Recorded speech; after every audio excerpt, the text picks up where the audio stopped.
കൊച്ചി ഒരു മഹാനടനെ സൃഷ്ടിച്ച കഥയാണിത്. വൈക്കത്തിനടുത്ത് ചെമ്പ് എന്നൊരു പാവം ഗ്രാമത്തിൽ നിന്നെത്തി പിന്നീട് ഈ നഗരത്തിന്റെ തന്നെ മേൽവിലാസമായി മാറിയ ഒരാളുടെ ജീവിതകഥ. ഒരു യുവാവിന്റെ ജീവിത സ്വപ്നങ്ങളിലേക്കുള്ളതായിരുന്നു ഈ ഡബിൾ ബെൽ. പ്രീ ഡിഗ്രിക്കായി എറണാകുളത്തെ 3 കോളേജുകളിലാണ് അപേക്ഷ നൽകിയത്. ഇതിൽ തേവര സേക്രഡ് ഹാർട്ട് കോളേജിലാണ് അഡ്മിഷൻ ശരിയായത്. ഇന്ന് കോളേജിലെ ആദ്യ ദിവസം.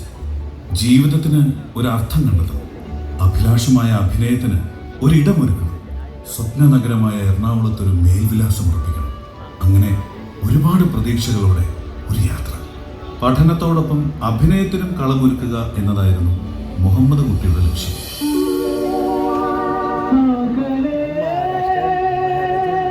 കോളേജിലെ സ്റ്റാർ ഗായകനായിരുന്നു ജോളി എബ്രഹാം. ക്യാമ്പസിൽ അലയടിച്ച ജോളിയുടെ പാട്ടുകൾക്ക് ആരാധകരേറെയായിരുന്നു. കാലത്തിനൊത്ത ഫാഷൻ, അത് അന്നും എന്നും മുഹമ്മദ് കുട്ടിയുടെ ഹരമായിരുന്നു. മാസികകളിൽ കാണുന്ന പരസ്യങ്ങളിൽ നിന്നാണ് ഡിസൈനുകൾ കണ്ടെത്തുന്നത്. ആ കാലത്തെ ട്രെൻഡ് സെറ്റർ സിനിമയായിരുന്നു ദേവാനന്ദിന്റെ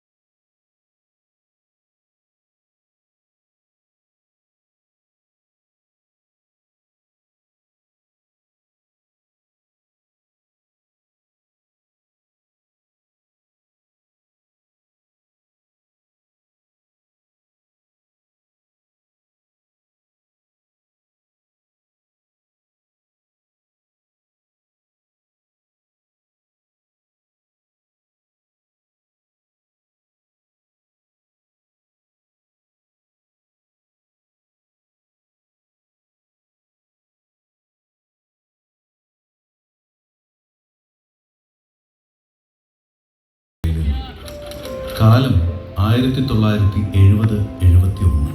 മുഹമ്മദ് കുട്ടി തൻ്റെ സ്വപ്നകലാലയമായ മഹാരാജാസിലെത്തി. ഉള്ളിൽ വെമ്പി നിന്ന മോഹങ്ങളും പ്രതീക്ഷകളുമെല്ലാം കെട്ടുപൊട്ടിച്ച് കൺമുന്നിലൂടെ കുതിച്ചു പാഞ്ഞ കാലം. കലാപ്രവർത്തനങ്ങളുടെ, പൊട്ടിച്ചിരികളുടെ ആഹ്ലാദമധുരമായ കാലം. സിനിമ എന്ന ലേബലിൽ വരുന്ന മുഴുവൻ പ്രസിദ്ധീകരണങ്ങളുടെയും സ്ഥിരം വായനക്കാരനായിരുന്നു മുഹമ്മദ് കുട്ടി. സിനിരമയും ചിത്രരമയും മുതൽ ഫിലിം ഫെയർ വരെ കാത്തുനിന്ന് വാങ്ങുന്നത് സിനിമാ വിശേഷങ്ങൾ അറിയാൻ മാത്രമല്ല, ഈ താളുകളിൽ തൻ്റെ മുഖം അച്ചടിച്ചു വരുന്നത് കിനാവ് കാണാൻ കൂടിയായിരുന്നു. അക്കാലത്തൊരു സിനിമാ വാരികയിൽ ഒരു പരസ്യം. സംവിധായകൻ കെ.എസ്. സേതുമാധവന്റെ പുതിയ ചിത്രത്തിലേക്ക് പുതുമുഖങ്ങളെ തേടുന്നു. അഭിനയം ജീവിത ലക്ഷ്യമായി കാണുന്ന ചെറുപ്പക്കാരന് ആ പരസ്യം ഒരു പച്ചത്തുരുത്തായിരുന്നു. കോളേജിൽ വെച്ച് മുഹമ്മദ് കുട്ടി ഒരു നഗ്ന സത്യം തിരിച്ചറിഞ്ഞു. തൻ്റെ പേര് ഒരു സിനിമാ താരത്തിന് പറ്റിയതല്ല. പേരൊന്ന് പരിഷ്കരിക്കാം.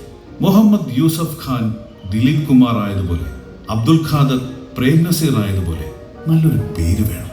അങ്ങനെ വളരെ ദിവസത്തെ ആലോചനകൾക്ക് ശേഷം പേര് കണ്ടെത്തി. ഒമർ ഷെരീഫ്, ലോക പ്രശസ്ത ഈജിപ്ഷ്യൻ താരം. അക്കാലത്ത് അങ്ങനെ ഒരാളുണ്ടെന്ന് അറിയുന്നവർ തന്നെ വളരെ വിരളം. വൈക്കംകാരൻ ഒമർ ഷെരീഫ് കോളേജിലെ താരമായി. ഒരു ദിവസം പോക്കറ്റിൽ നിന്ന് ID കാർഡ് നിലത്ത് വീണു. അത് അയാളെക്കാൾ മുമ്പേ കുനിഞ്ഞെടുത്ത കൂട്ടുകാരൻ ശശിധരൻ കാർഡിലെ പേര് വായിച്ചു. വിളിച്ചു കൂവി, "ഡേയ്, ഇവൻ ഒമർ ഷെരീഫ് ഒന്നുമല്ല, മുഹമ്മദ് കുട്ടി, മമ്മൂട്ടി, മമ്മൂട്ടി." മമ്മൂട്ടി എന്ന ആ പേര് ആദ്യമായി വിളിച്ച സുഹൃത്ത് ശശിധരനായിരുന്നു. അങ്ങനെ കളിയാക്കി വിളിച്ച പേര് ദേശാന്തരങ്ങൾക്കപ്പുറത്തേക്ക് വളർന്നത് കാലത്തിന്റെ കുസൃതി. കോളേജിൽ മമ്മൂട്ടി പാട്ടിനെയും പാട്ടിന് വിട്ടില്ല. കിട്ടിയ അവസരങ്ങളിലൊക്കെ പാട്ടുകാരനായി. പിന്നീട് IPSകാരനായ രാധാവിനു, മുകേഷ്, വില്യംസ് തുടങ്ങി കോളേജിൽ അനേകം ഗായകരുണ്ടായിരുന്നപ്പോഴും മമ്മൂട്ടി പാടിക്കൊണ്ടേയിരുന്നു. വൈശ്രവണല്ല മുഹമ്മദ് കുട്ടി, വൈശ്രവണൻ, വൈശ്രവണൻ, വൈശ്രവണൻ, വൈശ്രവണൻ. അക്ഷരസ്ഫുടതയുടെയും ഉച്ചാരണത്തിൻ്റെയും പാഠങ്ങൾ പകർന്നു നൽകിയത് ലീലാവതി ടീച്ചറെ പോലെയുള്ള അധ്യാപകരാണ്. വാക്കുകളുടെ അപാരമായ ഭാവപ്രകാശന സാധ്യതകൾ മമ്മൂട്ടി ഗുരുമുഖങ്ങളിൽ നിന്ന് പഠിച്ചെടുത്തു. അക്കൊല്ലത്തെ സിനിമാ മാസിക അവാർഡ് നൈറ്റ് കോട്ടയത്ത് വെച്ച് നടക്കുന്നു.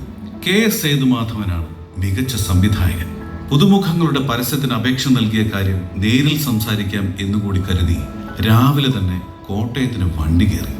രാത്രി TVയിൽ സേതു സാറിനെ കാത്തു നിൽക്കുമ്പോൾ വരാന്തയിൽ വെച്ച് തൻ്റെ ആരാധ്യ പുരുഷനെ ഒരു നോക്ക് കണ്ടു.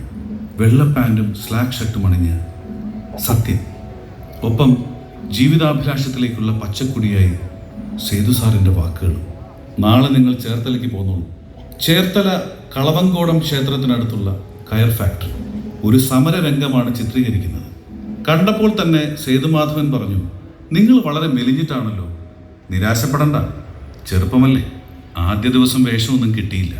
രണ്ടാം ദിവസം സേതു സാറ് ചോദിച്ചു, ചെറിയ 2 ഷോട്ടുകളുണ്ട്, അഭിനയിച്ചൂടെ? നായകനായ ചെല്ലപ്പനെ സഹായിച്ചതിൻ്റെ പേരിൽ മുതലാളിയുടെ ഗുണ്ടകൾ മാടക്കട തല്ലി തകർത്ത വാർത്തയറിഞ്ഞ് ബഹദൂർ ഓടിക്കിതച്ചു വരുമ്പോൾ കൂട്ടത്തിൽ 2 പേർ, കൊച്ചിയിലെ തിയേറ്റർ ജീവനക്കാരൻ വർഗീസ്, പിന്നെ മമ്മൂട്ടി. ഷോട്ട് റെഡിയാവാൻ അല്പം സമയമെടുക്കും. മെല്ലെ ഫാക്ടറിക്കകത്തേക്ക് ചെല്ലുമ്പോൾ ഒഴിഞ്ഞ മൂലയിലെ ചാക്കുകെട്ടുകളിൽ സത്യൻ കിടന്നുറങ്ങുന്നു. ഹൃദയം തുളുമ്പുന്ന ആരാധനയോടെ അദ്ദേഹത്തെ നോക്കി നിന്നു. പിന്നെ ആ കാലുകളിൽ തൊട്ട് വന്നിച്ച് ആദ്യ ഷോട്ടിനായി മെല്ലി ഇറാനിയുടെ ക്യാമറയ്ക്ക് മുന്നിലേക്ക്. ആ വർഷം ആന്റണി പാലേക്കനാണ് ആർട്സ് ക്ലബ് സെക്രട്ടറി. കോളേജ് ഡേക്കായി മമ്മൂട്ടിയും സംഘവും ഒരു നാടകമൊരുക്കി. അനാർക്കലി. സലീം അനാർക്കലിമാരുടെ അനശ്വര പ്രണയം പറയുന്ന നാടകമല്ല, അതിൻ്റെ കോമഡി വേർഷൻ. സലിം രാജകുമാരൻ്റെ വേഷത്തിൽ SA മൻസൂർ. ആരെയും മോഹിപ്പിക്കുന്ന സുന്ദരിയായ അനാർക്കലി സാക്ഷാൽ മമ്മൂട്ടി. 40 മിനിറ്റുള്ള നാടകത്തിന് ഊഷ്മളമായ സ്വീകരണം ലഭിച്ചു. മഹാരാജാസ് കാലത്ത് തന്നെ മറ്റൊരു സിനിമാ വേഷവും വന്നു ചേർന്നു. വിജയനാരായണൻ എന്ന ഇരട്ട സംവിധായകരുടെ കാലചക്രം. സാക്ഷാൽ പ്രേം നസീറിനൊപ്പമായിരുന്നു സീൻ. കടത്തുടമയായ makeup man MO Devasena Prem നസീറിന്റെ കടത്തുകാരനെ പറഞ്ഞു വിട്ട ശേഷം പുതിയ കടത്തുകാരൻ മമ്മൂട്ടിക്ക് തുഴ കൈമാറി പറഞ്ഞു, നീ ഇതുകൊണ്ട് ജീവിച്ചു. കൊടുങ്ങല്ലൂരിൽ കരിക്കുളത്തുള്ള ലൊക്കേഷനിൽ വെച്ച് ഷൂട്ടിങ്ങിനിടെ പ്രേം നസീർ മമ്മൂട്ടിയോട് ചോദിച്ചു, അസേ എനിക്ക് പകരം വന്ന ആളാണല്ലേ? എറണാകുളം ലോ കോളേജിലെ നിയമ പഠനകാലത്തും മമ്മൂട്ടിയുടെ മനസ്സ് മഹാരാജാസിലായിരുന്നു. അവിടുത്തെ പുൽപ്പരപ്പുകളും ഗോവണിപ്പടികളും അതിരില്ലാത്ത സൗഹൃദ ലോകവും അദ്ദേഹത്തെ അത്രമേൽ കീഴ്പ്പെടുത്തിയിരുന്നു. അക്കാലത്ത് മഹാരാജാസ് കോളേജിന്റെ ആഭിമുഖ്യത്തിൽ നടന്ന പീറ്റർ മെമ്മോറിയൽ റോളിംഗ് ട്രോഫി നാടക മത്സരത്തിൽ ലോ കോളേജിനെ പ്രതിനിധീകരിച്ച് മമ്മൂട്ടിയുടെയും കൂട്ടുകാരുടെയും നാടകം. മികച്ച നടൻ മമ്മൂട്ടി. ക്ലാസ്സിലെത്തിയ മാധുരി ലത ടീച്ചർ ചോദിച്ചു, ആരാണ് ഈ ക്ലാസ്സിലെ മമ്മൂട്ടി? കഥാനായകൻ എഴുന്നേറ്റ് നിന്ന് സ്വയം പരിചയപ്പെടുത്തി. ഔദ്യോഗിക രേഖകളിൽ PI മുഹമ്മദ് കുട്ടി എന്ന പേരുകാരൻ അങ്ങനെ ലോ കോളേജിലും മമ്മൂട്ടിയായി. നിയമപഠനം കഴിഞ്ഞു. സിനിമാഭിനയം ശ്വാസം പോലെ കൂടെയുണ്ട്. പക്ഷേ അനിശ്ചിതത്വവും വെല്ലുവിളികളും നിഴൽ മൂടുന്ന തൊഴിൽ പരിസരമാണത്. നീണ്ട ആലോചനകൾക്ക് ശേഷം മമ്മൂട്ടി ആ തീരുമാനമെടുത്തു. തൽക്കാലം മഞ്ചേരി കോടതിയിൽ വക്കീലായി പ്രാക്ടീസ് ചെയ്യുക. വീണ്ടും ഒരു യാത്ര. പ്രിയപ്പെട്ടവരോടും പ്രിയ നഗരത്തോടും തൽക്കാലം വിട. മലയാളിക്കും ഭൂമി മലയാളത്തിനും അഭിമാനം പകർന്നു ഒട്ടേറെ പേർക്ക് പ്രകാശവും പ്രചോദനവും ഏകിയ സാധാരണക്കാരിൽ സാധാരണക്കാരനായ ഒരാൾക്ക്, കലാകാരൻ സ്ഥിരോത്സാഹത്തിലൂടെയും സമ്പൂർണ്ണ സമർപ്പണത്തിലൂടെയും സ്വയം നവീകരണത്തിലൂടെയും അച്ചടക്കത്തിലൂടെയും ആത്മശിക്ഷണത്തിലൂടെയും എത്രത്തോളം ഉയരങ്ങൾ താണ്ടാമെന്ന് തെളിയിച്ച യാത്ര. അതെ, ചരിത്രത്തിലേക്കുള്ള യാത്ര.